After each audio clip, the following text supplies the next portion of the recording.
got plugged in. I mean, I don't know what all of those things do. And then there was the makeup bag, and then there were the brushes, and then there was the lots of brushes, different kinds of brushes. Like, why do you need only one brush, you know? There's a round brush, and there's a flat brush, and there's this kind of thing. And I'm down now thanking God for the double vanities, because I'm down here on the end of the counter just hoping to get room for like a toothbrush right here. Just my toothbrush like right on the edge right here. Guys, are you with me? Married gentlemen, are you with me? Well, I opened the doors on the balcony, and I'm like, That's it, right there. That's it. The water, better than the photo. The beach, exactly like they said it was. This little half crescent of sand.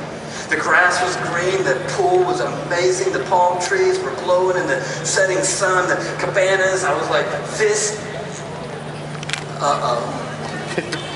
I looked up now to check out sort of the wider view, and I was like, no, this is not good. All along in the brochure, there had been a half crescent beach. It dawned on me now on the balcony that beaches don't come in half crescents.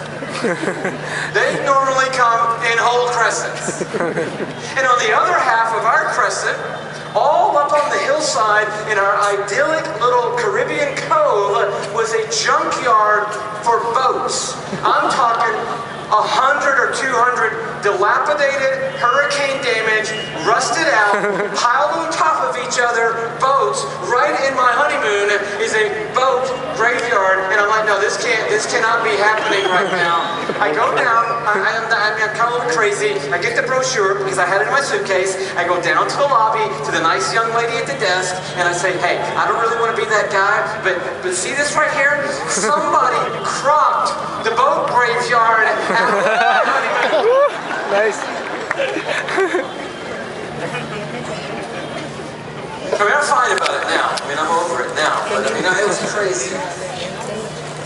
And that's exactly what the enemy does to me and you. He sets us on one of these freedom plans.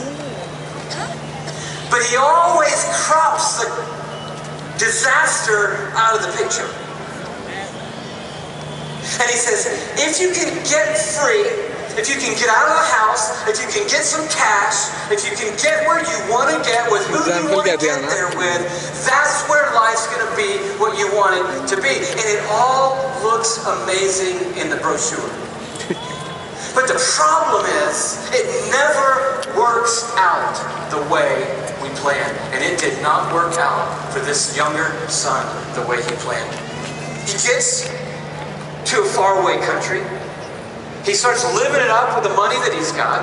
His friends are excited. They're partying it up every day, but then the money starts to run out. When the money runs out, the friends run out, and then something he hadn't expected happened. I want you to know that in our lives, in our freedom plans, something unexpected always happens. And in his case, a famine hit the land. And you know the story. All of a sudden, everybody's starving. This kid's money has run out, and he has to hire himself to a pig farmer and finds himself sitting in a pig pen, feeding pigs, looking at the food he's feeding the pigs going, that actually doesn't look all that bad.